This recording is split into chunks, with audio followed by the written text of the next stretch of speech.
Hey everybody, in this video I'm going to show you how to reset the tire pressure light on a Volkswagen Taos.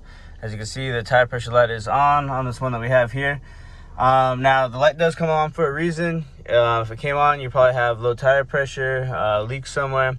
So this one we've already fixed the leak, and now we are going to reset. So make sure you air all your tires to spec. If you don't know where the spec is, it's right here on the inside of the door frame. Right there, on the driver door frame. Air them up to spec first, make sure you have no leaks. Then once you have no leaks, then you can go ahead and reset the system.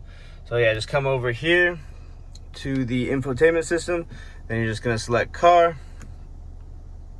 And it's already, if your tire pressure light's on, it's just going to be already there. So you hit set and confirm. Tire pressures have been set. And go back to radio.